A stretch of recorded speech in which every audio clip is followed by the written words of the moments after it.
नमस्कार साथियों, आदिशंकर एकेडमी के ऑनलाइन प्लेटफॉर्म पर आपका पुनः बहुत बहुत स्वागत है। दोस्तों, जैसा कि आप जानते हैं हमारी स्टैटिक जीके की सीरीज़ चल रही है जिसमें हम अलग अलग टॉपिक को कवर कर रहे हैं जो स्टैटिक जीके से संबंधित है।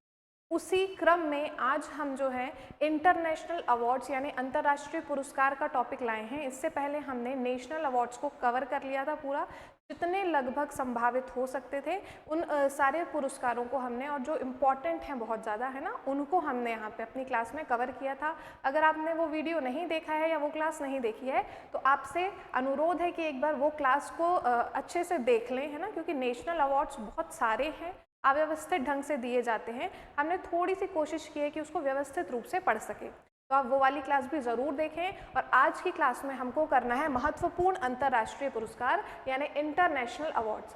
दोस्तों, यहाँ पे आपको शुरू में कुछ बातें पहले मैं बता दूँ आपको, इन अवार्ड्स को पढ़ने के लिए क्या क्या बातें याद रखनी है। तो सबसे पहले आपको कोई भी पुरस्कार दिया गया है उसका किस क्षेत्र से संबंध है या वो किससे संबंधित है, किस क्षेत्र में दिया जाता है, सबसे पहले तो आपको ये पॉइंट याद रखना होगा, है ना। चलिए हम कुछ इंपॉर्टेंट पॉइंट्स देख लेते हैं कि आपको अवार्ड्स को पढ़ने से पहले किन किन बातों को क्या करना है, ध्यान में रखना है। तो हम देखेंगे सबसे पहले, ठीक है, इंटरनेशनल अवार्ड्स हम पढ़ रहे हैं। इंटरनेशनल अवार्ड्स, तो इनको पढ़ने से पहले किन किन पॉइंट्स को याद रखना है या किन पॉइंट्स को लेकर हमको ये पुरस्कार पढ़ने हैं। तो सबसे पहले आपको पता होना चाहिए कि ये पुरस्कार किस क्षेत्र में दिया जाता है या किस क्षेत्र से संबंधित है ना। फिल्म जगत में दिया जाता है या आपके सिंगर्स को या गाने से, म्यूजिक से रिलेटेड है ये, या विज्ञान के क्षेत्र में दिया जा रहा है ना, जिस भी क्षेत्र से संबंधित है। अच्छा, कुछ कुछ पुरस्कार ऐसे होते हैं दोस्तों जो कि विभिन्न क्षेत्रों में दिए जाते हैं, तो उसका आपको ब्रीफ में देखना है। जैसे नोबेल पुरस्कार है तो नोबेल पुरस्कार अलग अलग क्षेत्रों में दिए जाते हैं, उन क्षेत्रों के आपको नाम पता होने चाहिए, है ना। तो ये आपको देखना है सबसे पहला क्या, कि किस क्षेत्र से संबंधित है। दूसरी चीज आपको देखना है कि भाई वो किसके द्वारा दिए जा रहे हैं या किस देश की सरकार के द्वारा या किस संगठन के द्वारा दिए जा रहे हैं, ठीक है। तो किसके द्वारा दिए जा रहे हैं, के द्वारा प्रदान, ठीक है, किसके द्वारा प्रदान किया जा रहा है उनको। तो ये दूसरी चीज याद रखना। हालांकि ये बहुत महत्वपूर्ण नहीं है, लेकिन ये कुछ कुछ जो आपके कहना चाहिए कि अवार्ड्स है, इंटरनेशनल अवार्ड्स, उसमें ये पूछा जा सकता है ना, कि किसके द्वारा ये प्रदान किया जा रहा है, ठीक है। तीसरी चीज आपको याद रखनी है दोस्तों, स्थापना कब हुई थी इन पुरस्कारों की, स्थापना कब हुई थी।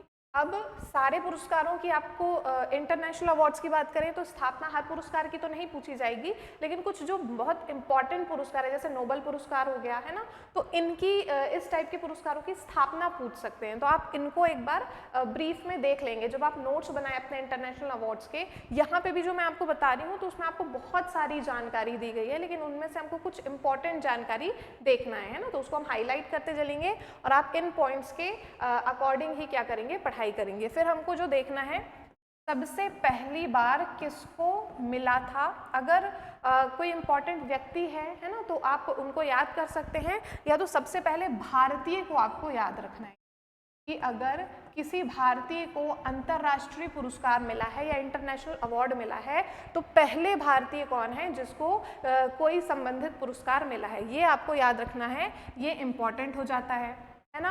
दूसरे में आपको इसमें याद रखना है भारतीय के क्रम में कि कितने भारतीयों को दिया जा चुका है अभी तक, कितने भारतीय हैं, कितने भारतीयों को दिया जा चुका है, और रिसेंट में किसको मिला है, रिसेंट में किसको मिला है, मतलब ये आपका करंट अफेयर से संबंधित हो जाएगा, करंट अफेयर।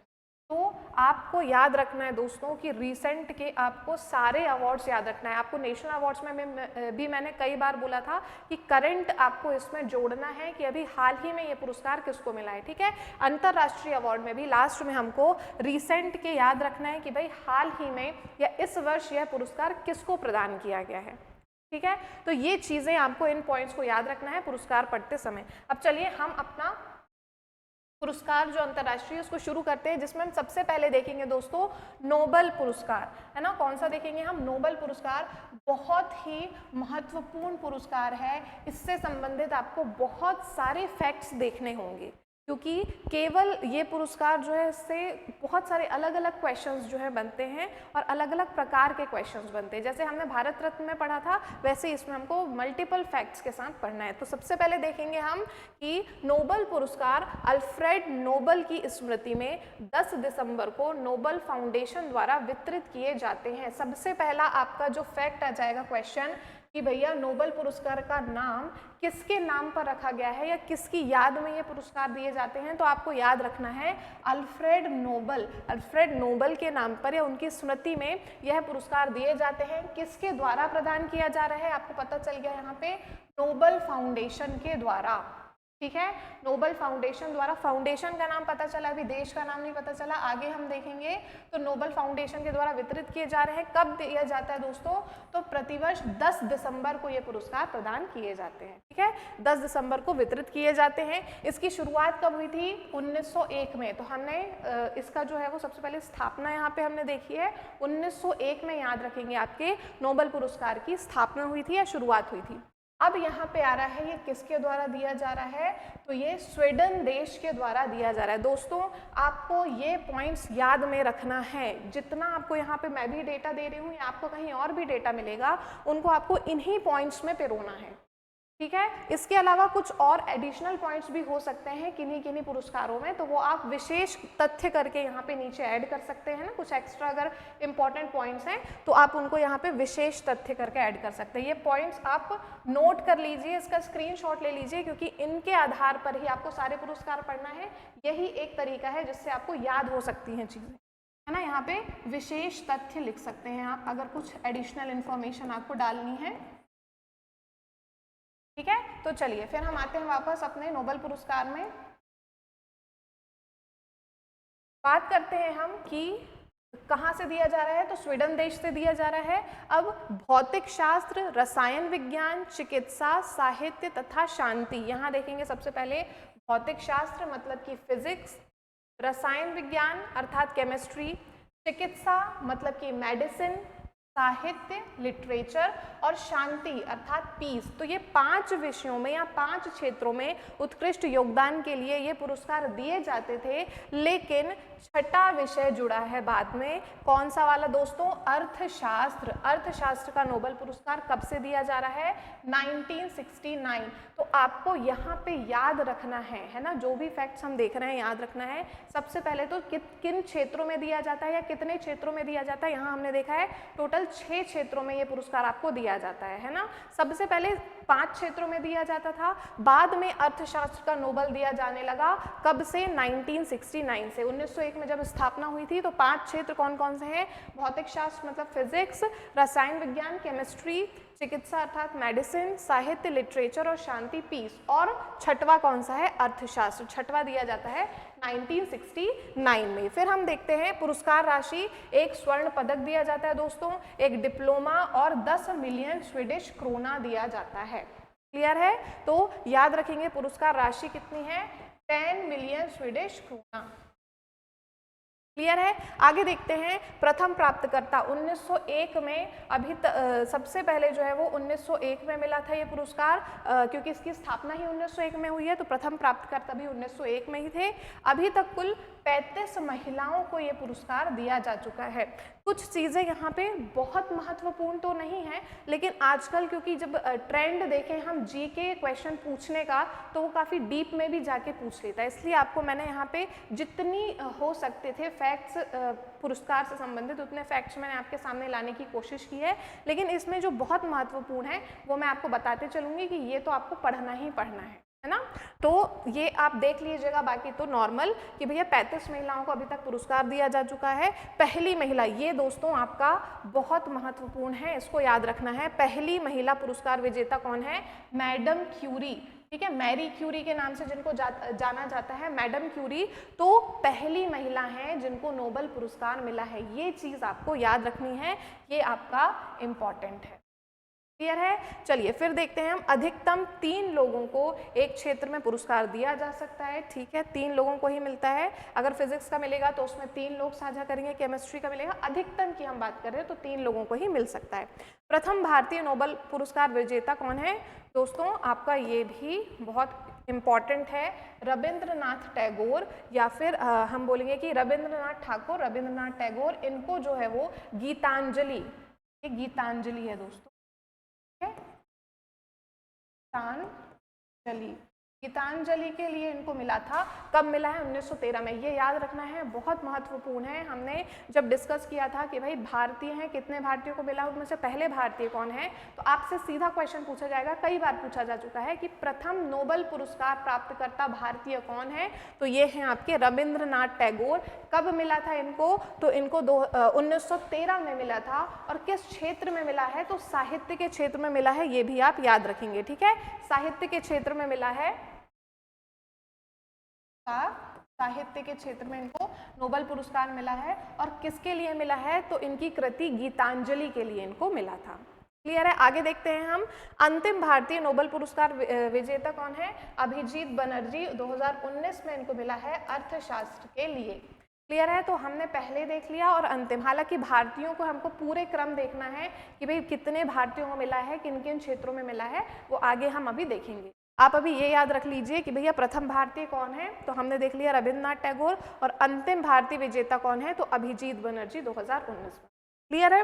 फिर शांति का पुरस्कार नॉर्वे की राजधानी ओस्लो में दिया जाता है, इसको भी याद रखना है आपको, है ना। कहाँ?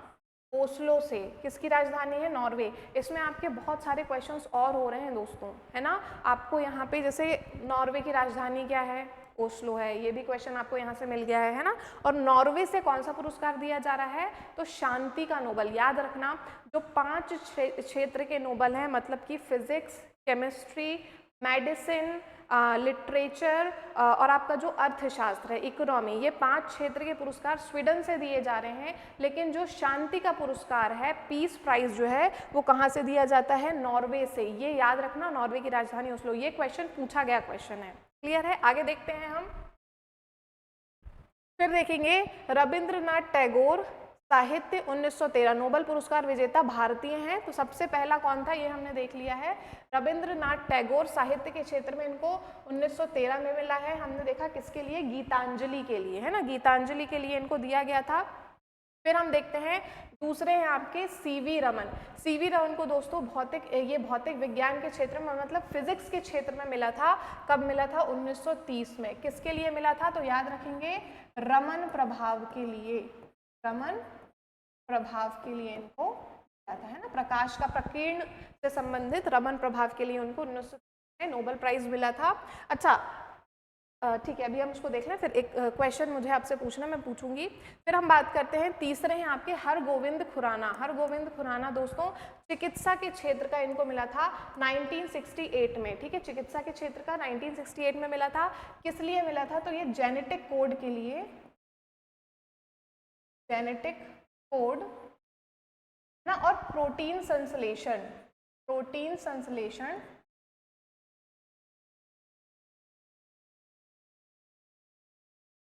के लिए इनको जो है वो नोबेल प्राइज मिला था। किस क्षेत्र में मिला था? चिकित्सा के क्षेत्र में, ये याद रखेंगे 1968 में हरगोविंद खुराना। इसके बाद हम देखते हैं मदर टेरेसा। मदर टेरेसा जो है वो शांति के लिए इनको मिला था 1979 में। शांति के लिए 1979 में मदर टेरेसा को मिला था।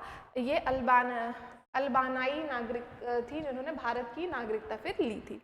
फिर एस चंद्रशेखर को मिला था, एस चंद्रशेखर को भी भौतिक विज्ञान के क्षेत्र में मिला है 1983 में, है ना। एस चंद्रशेखर जो है वो सुब्रमण्यम चंद्रशेखर शायद इनका पूरा नाम है ना, एक बार देख लीजिएगा।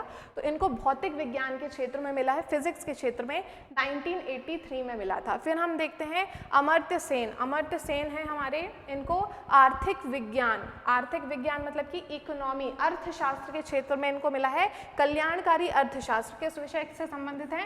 कल्याणकारी अर्थशास्त्र, मतलब कि इकोनॉमी का लोक कल्याण के लिए कैसे यूज किया जाए, है ना, उसके लिए कल्याणकारी अर्थशास्त्र के लिए इनको 1998 में क्या मिला है दोस्तों? अमर्त्य सेन को नोबेल प्राइज मिला था। फिर बात करते हैं हम वी रामकृष्णन। वी रामकृष्णन जो है इनको रसायन के क्षेत्र में मिला है, राइबोसोम संरचना के लिए। याद रखेंगे, वी रामकृष्णन रसायन के क्षेत्र में राइबोसोम संरचना के लिए इनको 2009 में मिला था। फिर हम आते हैं कैलाश सत्यार्थी, ये बहुत इंपॉर्टेंट है। कैलाश सत्यार्थी अभी 2014 में इनको शांति का नोबेल मिला है दोस्तों, है ना। बचपन बचाओ आंदोलन से संबंधित है ये, बचपन बचाओ आंदोलन,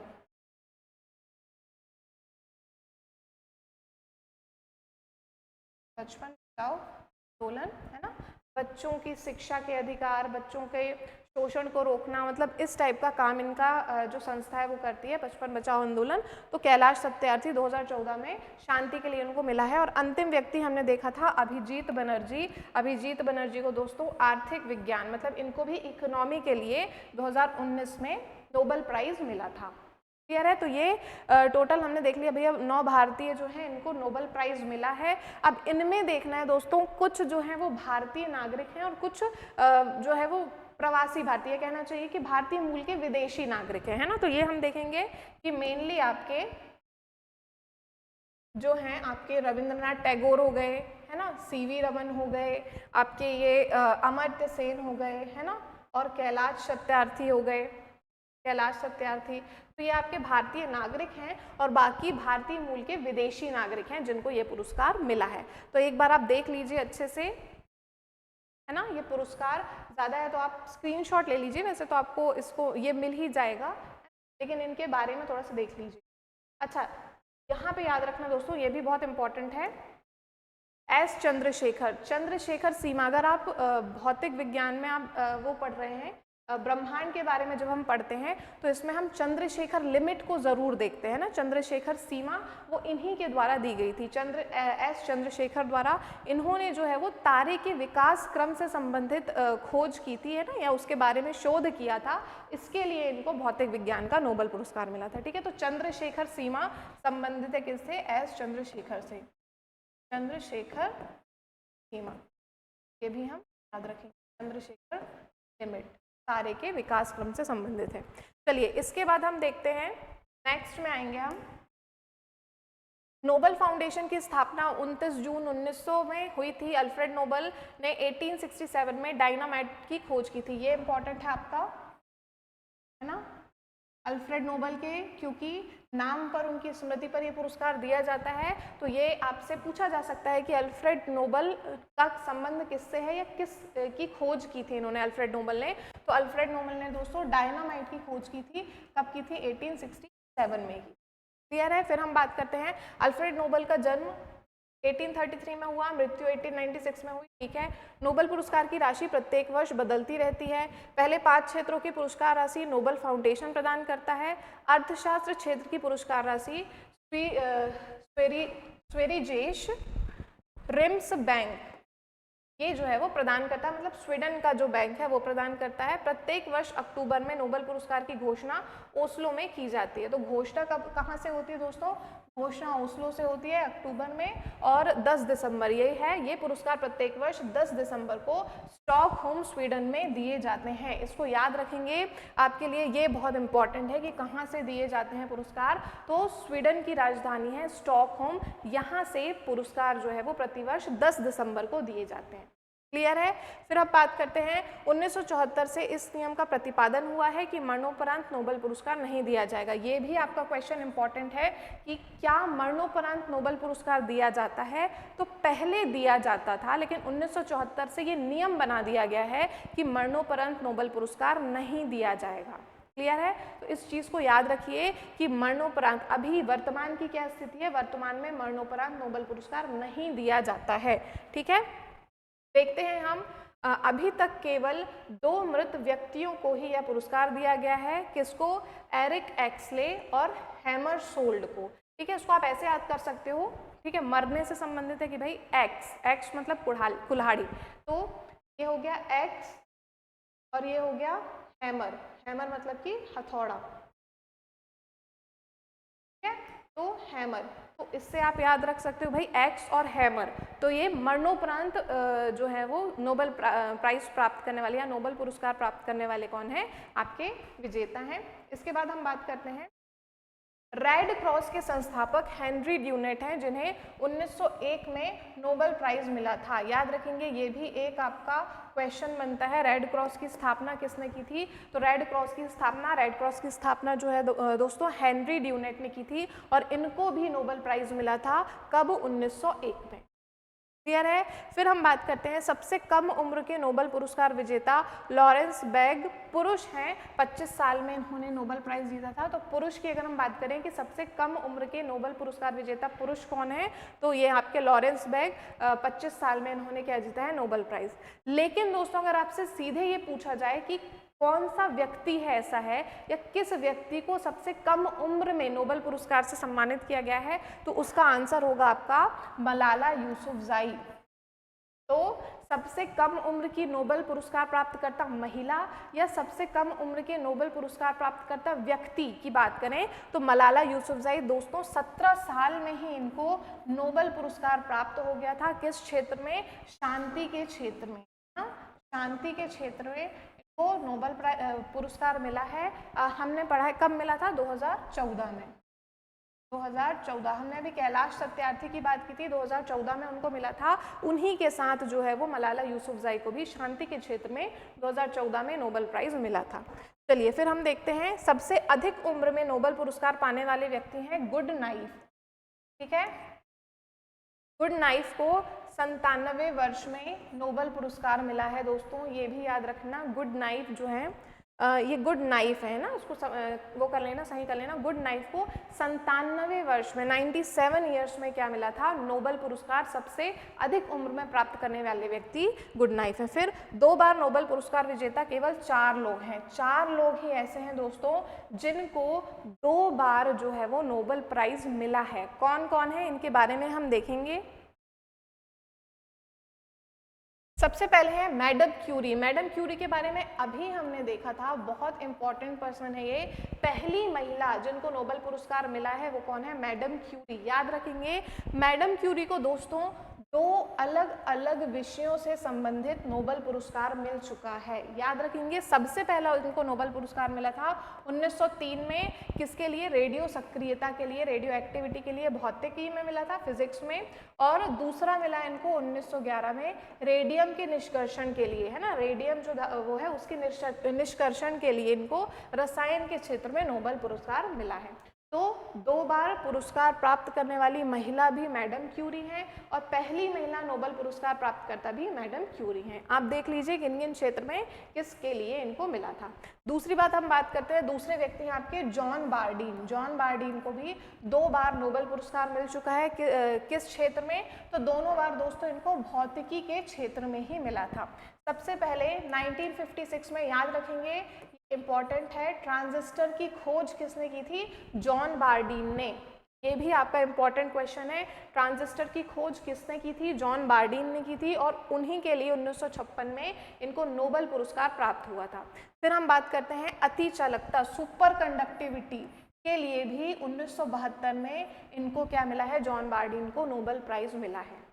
ठीक है, फिर हम बात करते हैं आपके लिनस पॉलिंग। लिनस पॉलिंग दोस्तों इनको भी 2 अलग अलग क्षेत्रों में मिला है। सबसे पहले तो रसायन में मिला है, और दूसरा इनको शांति के क्षेत्र में मिला है। 1956 में रसायन में नाभिकीय परीक्षण के लिए मिला है, और 1962 में मिला है शांति के लिए।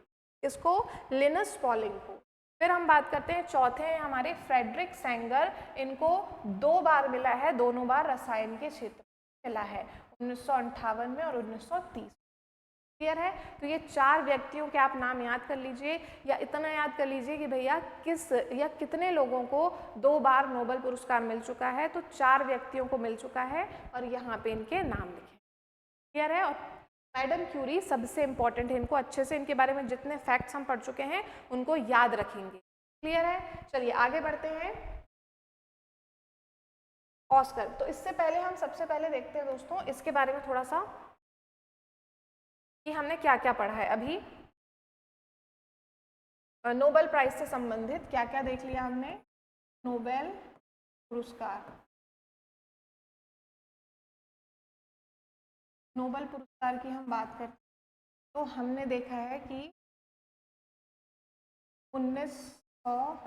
1901 से ये दिए जा रहे हैं। शुरुआत इसकी 1901 में हुई है, प्रथम प्राप्तकर्ता भी 1901 में ही है। दूसरी बात हमने बात की है कि यह कितने क्षेत्रों में दिया जाता है तो 6 क्षेत्रों में दिया जाता है। 6 क्षेत्रों के नाम आप याद रखेंगे, इसको हम यहाँ पे देख लेते हैं। फिजिक्स,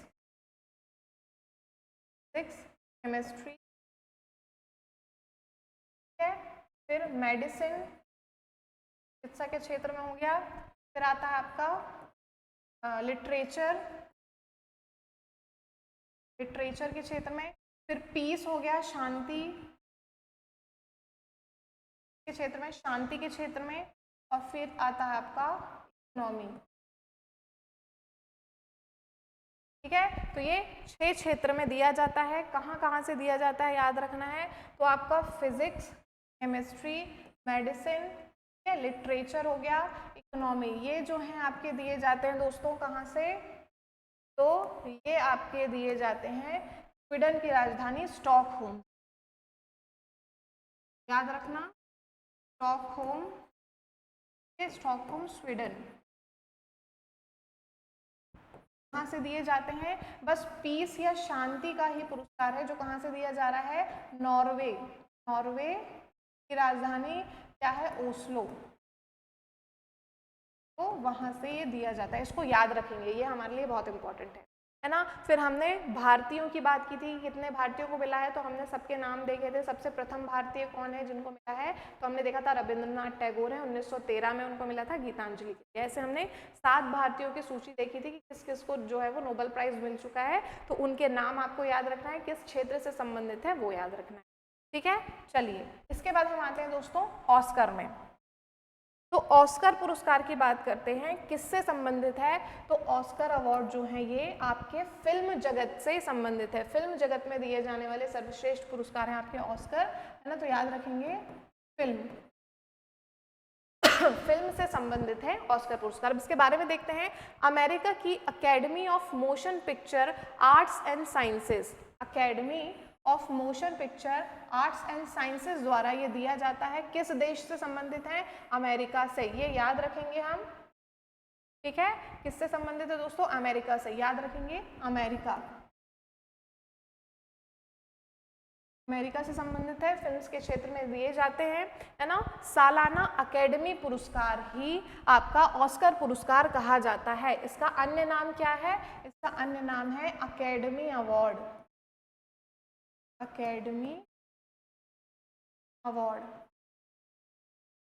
ये अकेडमी पुरस्कार याद रखेंगे।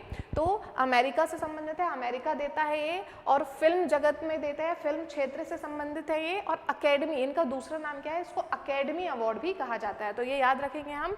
इसमें फिल्म जगत से जुड़े सर्वश्रेष्ठ निर्देशकों, कलाकारों, लेखकों और तकनीशियनों को सम्मानित किया जाता है। दोस्तों याद रखेंगे कि फिल्म, एक जो फिल्म है उसको बनाने में बहुत सारे लोगों का हाथ होता है ना। सिर्फ हमको एक्टर एक्ट्रेस या वहाँ पे जितने भी एक्टर्स काम करते हैं वही दिखते हैं, लेकिन पर्दे के पीछे बहुत सारे लोग जो हैं वो काम कर रहे होते हैं। तो उनमें से लगभग आपके निर्देशक हो गए, डायरेक्टर, कलाकार जो उस पर एक्टिंग कर रहे हैं, लेखकों को और तकनीशियनों को भी दिया जाता है। अलग जो टेक्नीशियंस होते हैं जो पर्दे के पीछे टेक्निकल काम करते हैं उनको भी इसमें सम्मानित किया जाता है।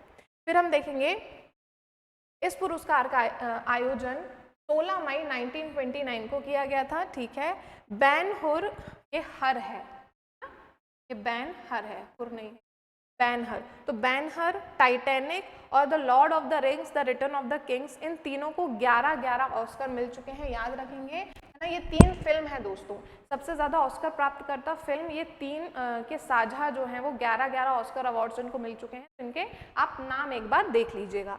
फिर हम बात करते हैं प्रसिद्ध पोशाक डिजाइनर भानु अथैया भारत की प्रथम ऑस्कर पुरस्कार विजेता हैं, जिन्हें 1983 में फिल्म गांधी के लिए सर्वश्रेष्ठ कॉस्ट्यूम डिजाइन के लिए ऑस्कर जीता था। ये आपका बहुत इंपॉर्टेंट है कि भारत की प्रथम ऑस्कर पुरस्कार विजेता कौन है, तो भानु अथैया, याद रखेंगे भानु अथैया। किस क्षेत्र में इनको मिला था, तो ये पोशाक डिजाइनर है या कॉस्ट्यूम डिजाइनर है दोस्तों, है ना, कॉस्ट्यूम डिजाइनर है, इसके लिए इनको मिला है। और 1983 में मिला है गांधी फिल्म के लिए। गांधी फिल्म में इन्होंने जो कॉस्ट्यूम डिजाइन की थी, 1983 में जो मूवी आई थी, इसमें उन्होंने जो कॉस्ट्यूम डिजाइन की थी उसके लिए भानु अथैया को मिला है। ठीक है, सर्वश्रेष्ठ कॉस्ट्यूम डिजाइन के लिए ऑस्कर जीता है। इसका आधिकारिक नाम अकेडमी अवार्ड ऑफ मेरिट है, ये हमने देख लिया है। तो ये आप याद रखेंगे भानु अथैया के बारे में। यह अवार्ड प्रतिवर्ष फरवरी माह में आयोजित किया जाता है। ऑस्कर एवं नोबल दोनों पाने वाले एकमात्र व्यक्ति जॉर्ज बर्नार्ड शॉ थे, ये इंपॉर्टेंट है। दो महत्वपूर्ण अवार्ड कौन कौन से दोस्तों, ऑस्कर एवं नोबल पुरस्कार दोनों प्राप्त करने वाले केवल एकमात्र व्यक्ति ही हैं। इनका नाम क्या है, तो जॉर्ज बर्नार्ड शॉ, ये याद रखेंगे, है ना। जॉर्ज बर्नार्ड शॉ एक ऐसे व्यक्ति हैं जिनको ऑस्कर भी मिल चुका है और नोबल पुरस्कार भी मिल चुका है। साहित्य के क्षेत्र में 1925 में उनको नोबल मिला था और 1938 में बेस्ट स्क्रीन प्ले के लिए इनको ऑस्कर अवार्ड मिला था। ठीक है, याद रखेंगे जॉर्ज बर्नार्ड शॉ। चलिए आगे देखते हैं। भारत के सत्यजीत रे को 1992 में ऑस्कर का लाइफ टाइम अवार्ड दिया गया, ये भी इंपॉर्टेंट है।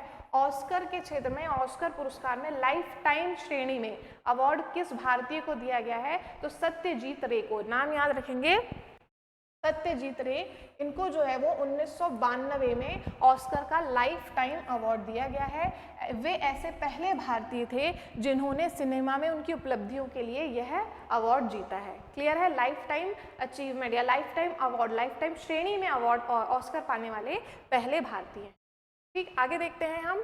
ऑस्कर 2023 में भारत की ओर से 3 फिल्मों ने दावेदारी पेश की थी, RRR, द एलिफेंट विस्पर्स और all that briefs. All that brief जो है वो, ये 3 फिल्म हैं जिनको नामांकित किया या नॉमिनेट के लिए भेजा गया था, उसके लिए नामित फिल्में थी ये ऑस्कर में, है ना। RRR थी, द एलिफेंट विस्पर्स और द ऑल दैट ब्रीफ्स। फिर हम बात करते हैं पुरस्कार और राशि इसमें कितनी मिलती है, तो ऑस्कर पुरस्कार विजेता को ऑस्कर प्रतिमा दी जाती है। इसमें विजेताओं को जो ट्रॉफी दी जाती है उसके साथ कोई नगद पैसा नहीं दिया जाता, ये याद रखेंगे।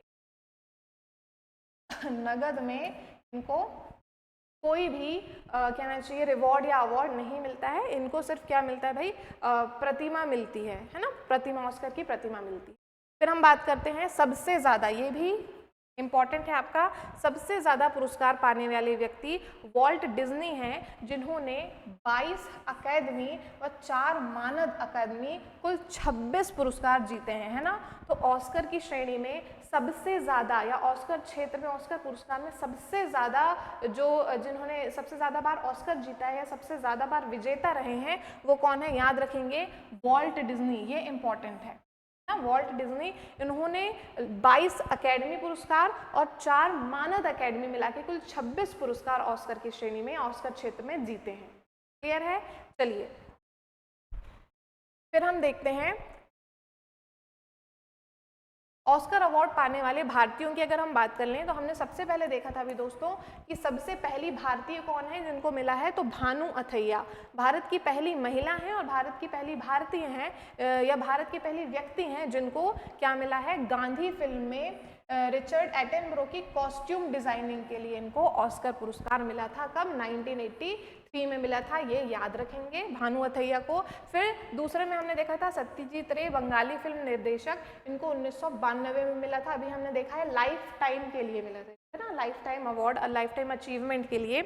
AR रहमान है दोस्तों, AR रहमान, इनको 2009 में स्लम डॉग मिलेनियर फिल्म के लिए जय हो के संगीत के लिए मिला था। क्या याद रखेंगे, स्लम डॉग मिलेनियर भी ऐसी फिल्म को कई श्रेणी में ऑस्कर मिल चुके हैं। तो AR रहमान को 2009 में ऑस्कर मिला था स्लम डॉग मिलेनियर के जय हो गाने के लिए मिला था। ठीक, फिर इसके बाद हम बात करते हैं गुलजार। गुलजार को भी 2009 में सेम इसी के लिए, स्लम डॉग मिलेनियर के जय हो के लिए ही लिरिक्स के लिए मिला था, है ना, लिरिक्स की श्रेणी में या लिरिक्स लिखने के लिए इनको, किसको, गुलजार को 2009 में मिला था। तो स्लम डॉग मिलेनियर से संबंधित 2 लोग हो गए, एक आपके हो गए कौन, AR रहमान संगीत की श्रेणी में, है ना, या जय हो के लिए, और जय हो के लिए ही किनको मिला है, लिरिक्स के लिए गुलजार को। ठीक, इसके बाद हम देखते हैं रैसुल पुक्टी, ये 2009 में स्लम डॉग मिलेनियर के लिए ही इनको क्या मिला था, अवार्ड मिला था। फिर बात करते हैं MS किरवानी। अब दोस्तों आपको याद होना चाहिए 2023 में RRR जो मूवी है उसका जो गीत है नाटू नाटू, तो दोस्तों उसके लिए उसको विभिन्न नाटू नाटू जो संगीत है या गीत है विभिन्न श्रेणी में उसको ऑस्कर मिला है। ठीक है, तो यहाँ हम देखते हैं, याद रखना कि नाटू नाटू एक पहला भारतीय गाना है जिसको ऑस्कर अवार्ड मिला है। ठीक है, देखेंगे इसमें, तो इसमें विभिन्न व्यक्ति जो उससे संबंधित है, कोई कंपोजर है उसका है ना, किसी ने लिरिक्स लिखी है, किसी ने गाया है, तो उनको अलग अलग श्रेणी में अवार्ड मिले हैं नाटू नाटू के लिए। सबसे पहले देखेंगे MM किरवानी, किरवानी का नाम याद रखेंगे, ये कंपोजर थे, नाटू नाटू सॉन्ग के लिए इनको मिला है। चंद्र बोस भी जो है वो इसी गाने के लिए उनको मिला, इसी गाने से संबंधित है, उन्होंने कुछ काम किया इसमें। फिर 2023 में फिल्म RRR के गाने नाटू नाटू के लिए सर्वश्रेष्ठ मूल गीत, याद रखना दोस्तों, सर्वश्रेष्ठ मूल गीत के लिए जो है वो नाटू नाटू को क्या मिला है, ऑस्कर मिला है। तो ऐसा करने वाला या ऐसा अवार्ड पाने वाला पहला भारतीय गाना है, ये याद रखेंगे, है ना। नाटू नाटू क्या बन गया है, इस श्रेणी में अवार्ड पाने वाला पहला भारतीय गाना, फर्स्ट इंडियन। चलिए फिर आगे देखते हैं, कार्तिकी गोंजाल्विस और गुनीत मोंगा को जो है वो 2023 में documentary film the elephant whisperers के लिए सर्वश्रेष्ठ डॉक्यूमेंट्री शॉर्ट फिल्म का ऑस्कर मिला था। फिर हम बात करते हैं भैया, ऑस्कर में नॉमिनेट की गई कुछ मूवीज़ हैं जो भारत की हैं, भारत से संबंधित मूवीज़ कौन कौन सी हैं। तो सबसे पहले याद रखेंगे, ये आपको इम्पोर्टेंटली याद करना है, ठीक है, कि सबसे पहले भारत की तरफ से ऑस्कर में नामित फिल्म कौन थी, मदर इंडिया। याद रखेंगे 1957 में मदर इंडिया को नॉमिनेट किया गया था। फिर 2001 लगान, फिर 2006 में रंग दे बसंती, 1988 में सलाम बॉम्बे, 2005 में पहेली, 2022 में आपका हेलो शो है, 2022 में ही लास्ट फिल्म शो, और 2023 में RRR को मिला है। ठीक है, RRR को तो मूवी में नहीं मिला हालांकि, लेकिन सॉन्ग के लिए RRR को मिला था। तो रिसेंट के आप ज़्यादा याद रखना है, और पहला और आखिरी याद रखना है। क्लियर है? चलिए आगे बढ़ते हैं, आगे आते हैं हम दोस्तों ग्रैमी पुरस्कार। ग्रैमी पुरस्कार याद रखना, इसका फुल फॉर्म क्या है, ग्रामोफोन अवार्ड। दोस्तों सबसे पहले आपको जो है वो नाम सुन के ही पुरस्कार का पता चल जाना चाहिए कि ये किस क्षेत्र से संबंधित है। अब ये जो ग्रैमी पुरस्कार है ये प्रतिष्ठित संगीत पुरस्कार है, याद रखना। किस क्षेत्र में दिया जाता है, तो संगीत के क्षेत्र में या म्यूजिक के क्षेत्र में दिया जाता है। ठीक है, ऑस्कर पुरस्कार जो है वो फिल्म जगत में दिया जाता है, सिमिलरली जो ग्रैमी पुरस्कार है वो संगीत के क्षेत्र में दिया जाता है। ग्रैमी अवार्ड, ग्रामोफोन अवार्ड संगीत जगत में वार्षिक रूप से दिए जाने वाले सबसे प्रतिष्ठित संगीत पुरस्कारों में से एक है। स्थापना इसकी 1958 में हुई थी, प्रथम सम्मान 1959 में मिला है। संगीत उद्योग में उत्कृष्ट उपलब्धियों के लिए ये दिया जाता है, ये याद रखेंगे, संगीत क्षेत्र से संबंधित है। यह पुरस्कार national academy for recording and sciences द्वारा पश्चिमी संगीत में विशिष्ट योगदान हेतु प्रदान किया जाता है। तो ये जो है वो संगठन है। ठीक है, सुप्रसिद्ध सितार वादक पंडित रविशंकर 1968 में ग्रैमी पुरस्कार पाने वाले प्रथम भारतीय हैं। ये आपके लिए सबसे ज़्यादा महत्वपूर्ण चीज़ है याद रखने वाली। ग्रैमी पुरस्कार संगीत जगत में या संगीत क्षेत्र में दिया जाता है। पहले भारतीय जिनको ग्रैमी पुरस्कार से नवाजा गया या ग्रैमी पुरस्कार मिला थे वो कौन है, पंडित रविशंकर। पंडित रविशंकर कौन है दोस्तों, प्रसिद्ध सितार वादक। ठीक है, भारत के प्रसिद्ध सितार वादक थे पंडित रविशंकर। इनको बहुत सारे अवार्ड्स मिले हैं नेशनल इंटरनेशनल लेवल पे, तो याद रखना ग्रैमी पुरस्कार भी इनको मिल चुका था। कब मिला था, 1968 में। ऐसा करने वाले ये पहले भारतीय। ठीक है, नेक्स्ट पे आते हैं हम। यह पुरस्कार रिकॉर्डिंग अकादमी द्वारा प्रदान किया जाता है। यह पुरस्कार अंग्रेजी भाषा के संगीत के लिए दिया जाता है, ये भी याद रखेंगे, है ना, अंग्रेजी भाषा के संगीत के लिए दिया जाता है। तन्वी शाह को 2010 में ग्रैमी पुरस्कार मिला था। जुबिन मेहता रिकॉर्ड 23 बार ग्रैमी के लिए नामित हुए हैं। इन्होंने यह पुरस्कार 5 बार जीता है। भैया बहुत ज़्यादा है ये, 23 बार नामित होना, 23 बार नामित हुए हैं और 5 बार ये पुरस्कार इन्होंने जीता है। पंडित रविशंकर ने 5 बार यह पुरस्कार जीता है। तो भैया पहले व्यक्ति जिन्होंने ग्रैमी जीता पंडित रविशंकर थे, और इन्होंने 5 बार यह पुरस्कार जीता है। फिर जाकिर हुसैन को भी ये पुरस्कार मिल चुका है दोस्तों, है ना, प्रसिद्ध जो है अपने तबला वादक जाकिर हुसैन, इनको भी 2 बार जो है यह पुरस्कार मिल चुका है। आगे देखेंगे ये ग्रैमी, ये इसका ग्रामोफोन साइन। फिर आते हैं हम दोस्तों मैन बुकर पुरस्कार में। मैन बुकर पुरस्कार किससे संबंधित है, याद रखेंगे ये अग्रणी साहित्य पुरस्कार है। ठीक है, किस क्षेत्र में दिया जाता है, साहित्य के क्षेत्र में। साहित्य के क्षेत्र में विशिष्ट योगदान हेतु तो दिया जाता है। तो बुकर पुरस्कार उपन्यास, ठीक है, उपन्यास साहित्य में भी मेनली ये उपन्यास के लिए दिया जाता है। ठीक है, फिर के क्षेत्र में विश्व का अग्रणी साहित्य पुरस्कार है कौन सा आपका, मैन बुकर पुरस्कार। अंग्रेजी भाषा में लिखित साहित्य, तो ये बहुत इंपॉर्टेंट है, ये इसकी क्या है, आप याद रखना इसको कि भाई किसको मिल सकता है, जो आपका मैन बुकर पुरस्कार है वो किसको दिया जा सकता है। तो ये आपको याद रखना ज़रूरी है दोस्तों कि अंग्रेजी भाषा के लिए ही दिया जाता है। और इसमें दो चीज़ और याद रखना है कि यूके या आयरलैंड, यूके या आयरलैंड में जो है वो प्रकाशन होना चाहिए उस उपन्यास का, और अंग्रेजी भाषा में होना चाहिए, तभी उसको क्या मिल सकता है, मैन बुकर मिल सकता है। ठीक है, तो प्रकाशित कहाँ से होना चाहिए, यूके या आयरलैंड से, यूके मतलब यूनाइटेड किंगडम, आयरलैंड से प्रकाशित होना चाहिए, और अंग्रेजी भाषा में जो है वो उपन्यास या साहित्य होना चाहिए, उसके लिए फिर मैन बुकर पुरस्कार दिया जाता है। हम देखते हैं स्थापना इसकी 1969 में गिल्ड हॉल लंदन इंग्लैंड में हुई है। प्रथम भारतीय बुकर पुरस्कार जीतने वाली, याद रखेंगे ये बहुत ही इंपॉर्टेंट है, किसको मिला था, अरुंधति रॉय को। ठीक है, अरुंधति रॉय दोस्तों पहली भारतीय नागरिक हैं जिनको 1997 में क्या मिला है, मैन बुकर पुरस्कार मिला है। फिर यह पुरस्कार 5 भारतीयों को, अभी तक जो है वो 5 भारतीयों को मैन बुकर पुरस्कार मिल चुका है। किस किस को मिल चुका है देखते हैं, वीएस नायपॉल, सलमान रुश्दी, अरुंधति रॉय, किरण देसाई और अरविंद अडिगा, ये आपको याद रखना है। हो सकता है वैसे ये थोड़ा सा टफ क्वेश्चन में चला जाएगा, इस तरह से क्वेश्चन पूछे तो नहीं जाते हैं, लेकिन आप 5 व्यक्तियों के नाम थोड़ा सा देख लेना, याद कर लेना कि अगर पूछ ले भैया कि इनमें से किनको नहीं मिला है मैन बुकर भारतीयों में, तो आपको याद रहे कि भैया केवल 5 लोगों को ही मिला है और ये उनके नाम है ना, तो नाम इनके थोड़े से देख लेना। अच्छा, और इनकी बुक भी देख लेना कि किस से संबंधित है, क्योंकि आपको बुक्स भी याद करना है स्टैटिक जीके में, तो ऐसी ही याद की जाती है बुक्स को कि भाई जिन बुक्स को कुछ नेशनल इंटरनेशनल अवार्ड मिल चुके हैं ना, तो वो बहुत महत्वपूर्ण बुक्स हो जाती हैं, तो ये इनसे संबंधित आप बुक्स भी क्या कर लेंगे, लिख लेंगे। ठीक है, चलिए फिर इसमें पुरस्कार राशि होती है दोस्तों 60,000 पाउंड की, काय में, आपके मैन बुकर पुरस्कार में। क्लियर है, तो साहित्य उपन्यास, और वो भी किस भाषा में होना चाहिए, अंग्रेजी भाषा में। ठीक है, और यूके या फिर आयरलैंड में प्रकाशित उपन्यास होने चाहिए।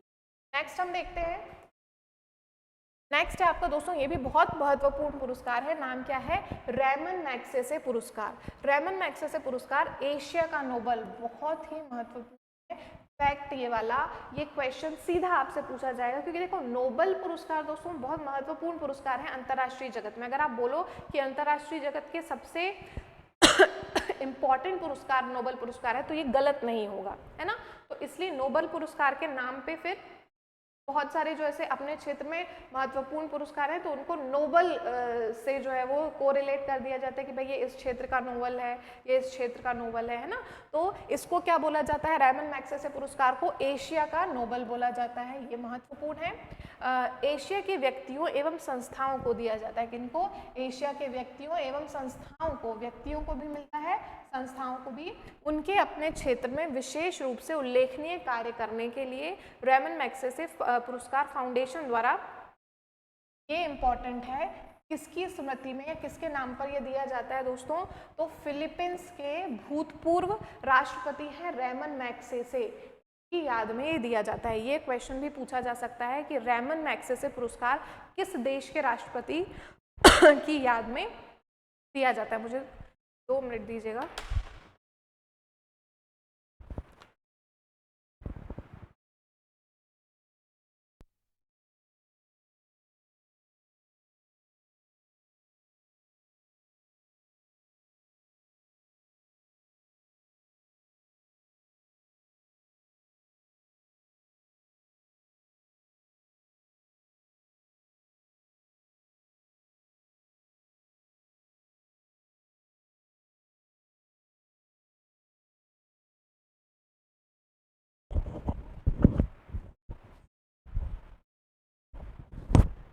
चलिए, तो ये हमने देख लिया है रेमन मैग्सेसे फिलीपींस के भूतपूर्व राष्ट्रपति रेमन मैग्सेसे की याद में दिया जाता है। फिर हम बात करते हैं इसकी स्थापना कब हुई थी दोस्तों, तो स्थापना हुई थी 1997 New York Rockefeller brothers and Rockefeller brothers fund के ट्रस्टियों के द्वारा इसकी स्थापना हुई है। कहाँ की हुई है, न्यूयॉर्क में इसकी स्थापना हुई है, लेकिन फिलीपींस के राष्ट्रपति के नाम पे ये दिया जाता है।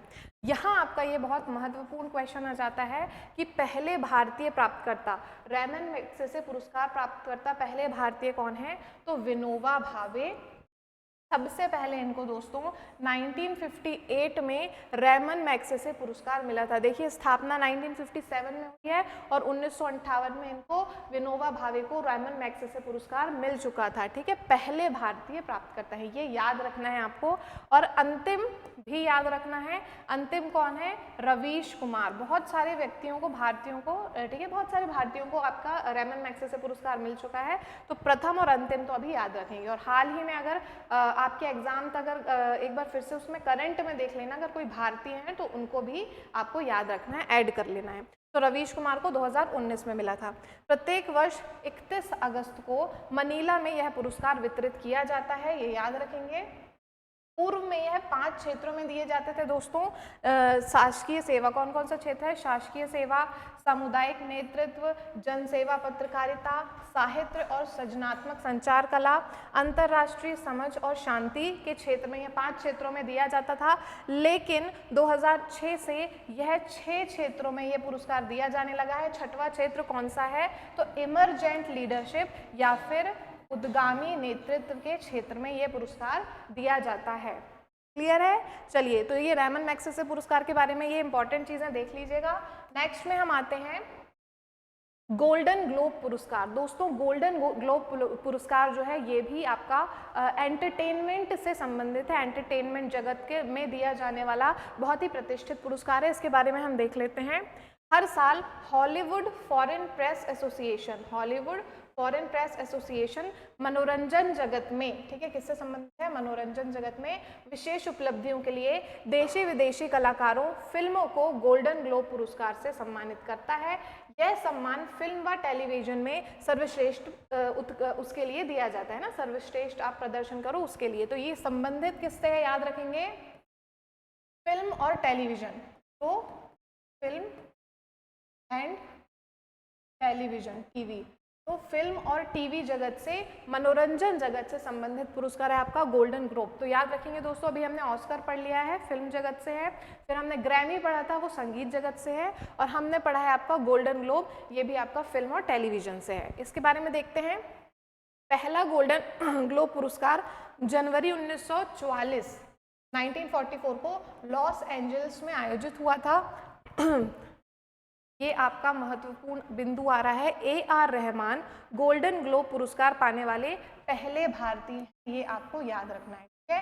पहले भारतीय जिन्होंने गोल्डन ग्लोब पुरस्कार जो है वो हासिल किया है वो कौन है आपके, AR रहमान। दोस्तों ऑस्कर भी मिल चुका है इनको, और इनको जो है वो क्या मिल चुका है, ग्रैमी भी हमने देखा था, और इनको जो है आपका गोल्डन ग्लोब, नहीं ग्रैमी तो शायद एक बार देख लीजिएगा, है ना, और गोल्डन ग्लोब भी इनको मिल चुका है। फिर हम बात करते हैं, यह पुरस्कार प्राप्त करने वाले पहले भारतीय अमेरिकी कौन है, अजीज अंसारी, ठीक है। पहले भारतीय हैं आपके AR रहमान, पहले भारतीय अमेरिकी मतलब भारतीय मूल के अमेरिकी हैं अजीज अंसारी, जिनको एक्टिंग में अवार्ड मिला था, ठीक है, एक्टिंग के क्षेत्र में इनको अवार्ड मिला था। गोल्डन ग्लोब अवार्ड 25 श्रेणियों में दिया जाता है, ये भी याद रख लेना, श्रेणियां याद रखने की जरूरत नहीं है, 25 श्रेणियों में। शुरुआत 1944 में हुई है, प्रथम सम्मान भी 1944 में मिला था, और RRR, फिर यहाँ पे इसका जो है नाम आ गया RRR की सॉन्ग नाटू नाटू को गोल्डन ग्लोब अवार्ड 2023 मिला है। बहुत महत्वपूर्ण है, अच्छे से जो RRR मूवी है उसका जो सॉन्ग है नाटू नाटू, इसको बहुत सारे अवार्ड्स कई श्रेणियों में मिल चुके हैं दोस्तों, तो ये आपको याद रखना है अच्छे से। क्लियर है। इसके अलावा भी कुछ प्रमुख अवार्ड्स हैं इंटरनेशनल जो बचे हुए हैं, ये हम नेक्स्ट क्लास में देखेंगे, और उसके साथ ही हमारा जो अवार्ड वाला सेक्शन है वो यहाँ पे ख़त्म हो जाएगा। तो हम नेशनल और इंटरनेशनल अवार्ड को मिलाकर एक क्वेश्चन सीरीज हम नेक्स्ट क्लास में जो है वो आपको लगवाएंगे। आपको उसको देखना है ना, क्वेश्चन आपको करके देखना है, सॉल्व करके आपको क्वेश्चन आंसर जो है वो करवाया जाएगा अवार्ड से संबंधित।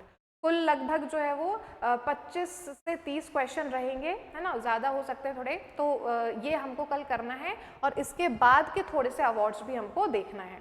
तो आज की क्लास हम यहीं ख़त्म करते हैं। आशा है कि आप इसको अच्छे से, जो अवार्ड्स का सेक्शन है, अच्छे से उसको प्रिपेयर कर लें और एग्ज़ाम में आपके इससे एक भी क्वेश्चन गलत ना हो। आज के लिए इतना ही। जय हिंद, जय भारत।